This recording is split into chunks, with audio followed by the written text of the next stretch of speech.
के बारे में पढ़ा था। सेल थियरी वायरस से अप्लाई नहीं होता है, ये क्वेश्चन पूछा भी जाता है। देखिए, exception of cell theory is virus, exception of cell theory virus है। ये इनकम्प्लीट सेल माना जाता है, इसका खुद का सेल ऑर्गन नहीं रहता, इसमें एंजाइम पाए जाते हैं।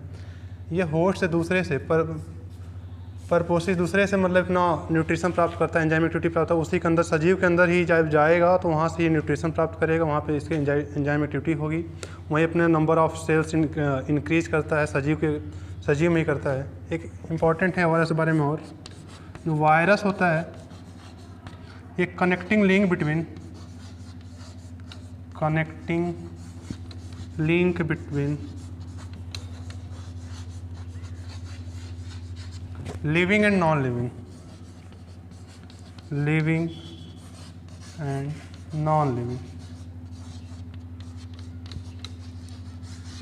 वायरस है संयोजी कड़ी है सजीव और निर्जीव के बीच में। क्यों है? जब ये सरफेस पे बाहर रहता तो इनएक्टिव फॉर्म में रहता, कोई एक्टिविटी नहीं होती है।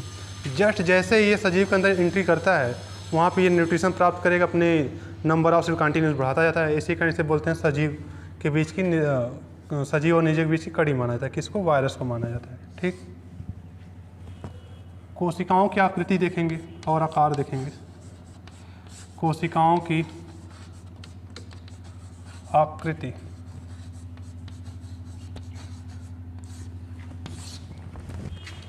विभिन्न प्रकार की कोशिकाएं विभिन्न आकार की होती हैं। जैसे देखिए, रॉड शेप कौन सा होता है? Rod shape. बैसिलस, बैक्टीरिया देखें पढ़ेंगे जब तो उसके बारे में पढ़ेंगे। बैसिलस होता है जो रॉड शेपेड होता है। फिर कामा शेप होता है, कामा शेप। वाइब्रियो होता है, वाइब्रियो बैक्टीरिया ये भी है। फिर इर्रेगुलर शेप, आपने बहुत पढ़ा भी होगा क्लास 8 में भी। इर्रेगुलर शेप, आकार फिक्स नहीं है, अमीबा।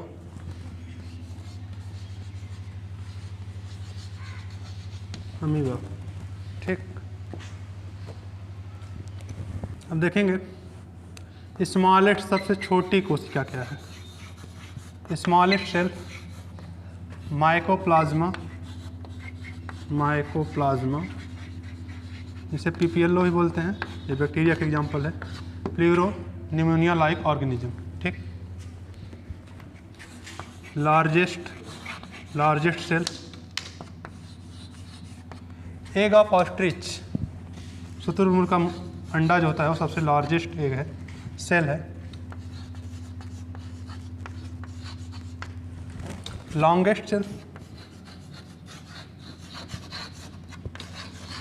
नर्व सेल होता है,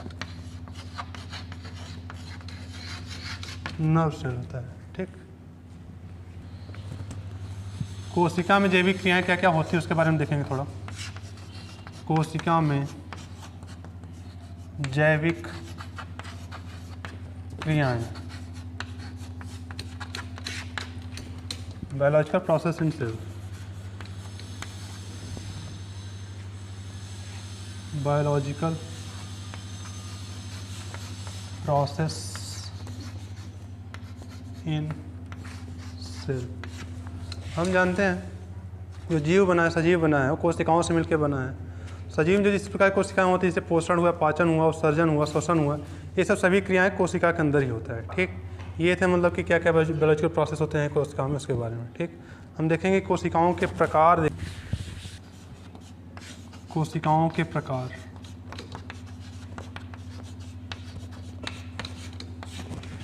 कोशिकाएं दो प्रकार की होती हैं। पहला है प्रोकैरियोटिक सेल, प्रोकैरियोटिक कोशिकाएं,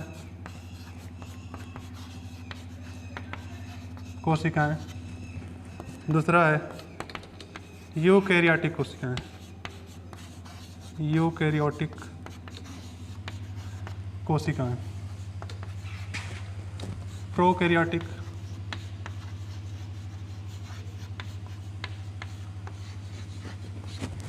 और यूकैरियोटिक सेल।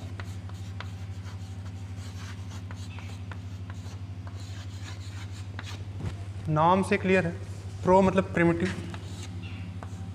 प्रिमिटिव। कैरियोटिक मतलब कैरियॉन्स लिया गया है, लैटिन वर्ड, इसका मतलब होता है कैरियॉन,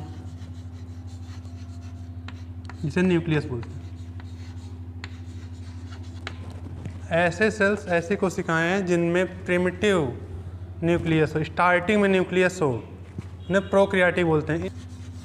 ये भी कैरियॉन न्यूक्लियस, मतलब न्यूक्लियस बोलते हैं इसे। ऐसी कोशिकाएं जिनमें स्पष्ट ट्रू मतलब सत्य, स्पष्ट एवं सुविकसित केंद्रक पाया जाए, उन्हें यूकैरियोटिक कोशिकाएं कहते हैं। ठीक। जो प्रोकैरियोटिक होते हैं, इनमें जैसे कि ऑर्गेनेल्स जो होते हैं, कोशिकांग जो होते हैं, माइटोकॉन्ड्रिया, लवक, ये सब नहीं पाए जाते हैं। ठीक। जबकि आप यूकैरियोटिक में देखेंगे, इनमें सभी कोशिकांग पाए जाते हैं। अभी देखेंगे डिफरेंस दोनों में देखेंगे, उससे और क्लियर हो जाए। जो प्रोकैरियोटिक होता है, प्रोकैरियोटिक कोशिका जो होता है, इनमें स्पष्ट केंद्रक नहीं पाया जाता है, प्रारंभिक अवस्था में विकसित केंद्रक नहीं रहता है। उनके स्थान पर इन्हें आप जीनोपोर बोलते हैं ना, या कहीं कहीं इसे न्यूक्लियाइड बोलते हैं, जो इंसिपिएंट न्यूक्लियस होता है, या इंसिपिएंट न्यूक्लियस पाया जाता है, इंसिपिएंट न्यूक्लियस पाया जाता है इन केस ऑफ प्रोकैरियोटिक। इनमें सेल ऑर्गेनेल जैसे कोशिकांग की बात हो रही है, जैसे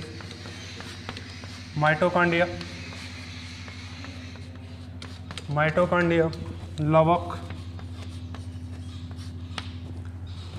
इसके अलावा लाइसोसोम,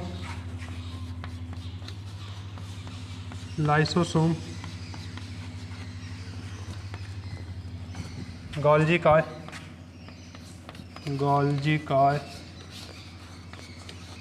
नहीं पाए जाते।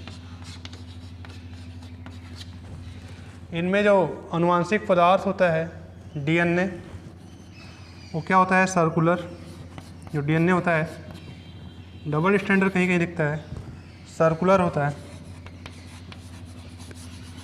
मतलब कुंडलित होता है, फोल्डेड होता है। डीएनए का एक अणु पाया जाता है, आनुवंशिक पदार्थ जो डीएनए है, वो सर्कुलर होता है, फोल्डेड होता है, और ये हिस्टोन प्रोटीन नहीं पाया जाता है। हिस्टोन प्रोटीन नहीं पाया जाता है। ठीक, ये इंपॉर्टेंट थोड़ा।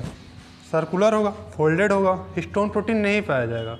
जबकि अगर आप पढ़ेंगे यूकैरियोटिक में, तो यूकैरियोटिक में क्या है, डीएनए पाया जाता है, एक से अधिक डीएनए कण पाए जाते हैं, और उसमें हिस्टोन प्रोटीन पाया जाता है, उससे जुड़ा रहता है, तो आपका क्रोमोसोम गुणसूत्र बनता है। ठीक, ये था। राइबोसोम पाया जाता है, राइबोसोम के बारे में पढ़ेंगे। राइबोसोम का प्रकार होता है 70 और 80S, तो इसमें 70S पाया जाता है।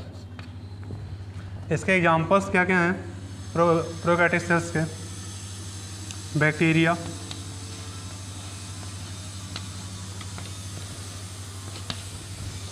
है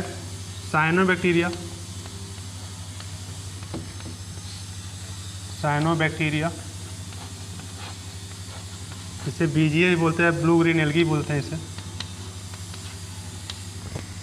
पीपीएलओ, माइकोप्लाज्मा, ये एग्जाम्पल्स हैं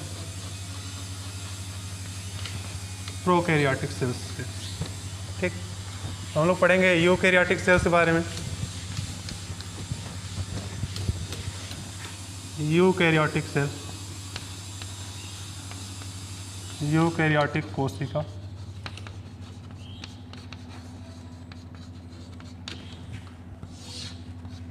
इनमें सुस्पष्ट विकसित केंद्रक पाया जाता है। विकसित केंद्रक पाया जाता है।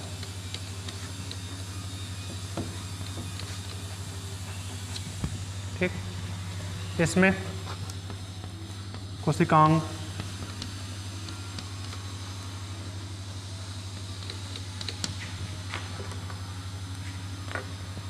माइटोकॉन्ड्रिया, लवक, गाल्जी काय, लाइसोसोम आज पाए जाते हैं। लाइसोसोम पाए जाते हैं।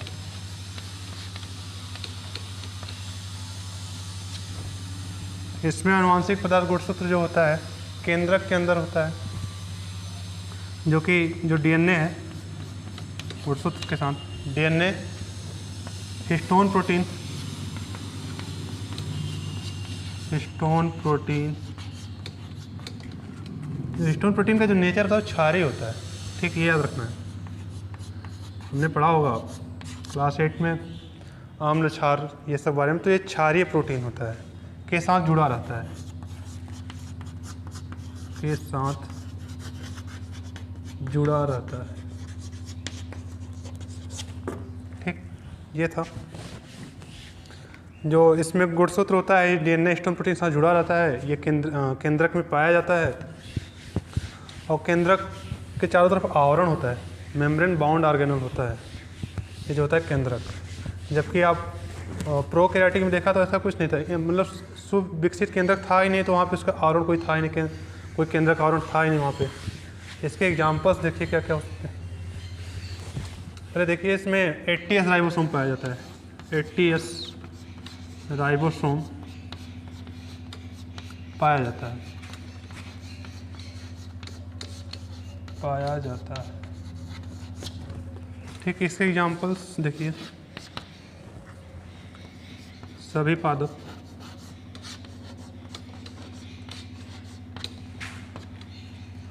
जंतु, कवक का नाम सुना होगा, शैवाल, ये सब इसके अंतर्गत आते हैं।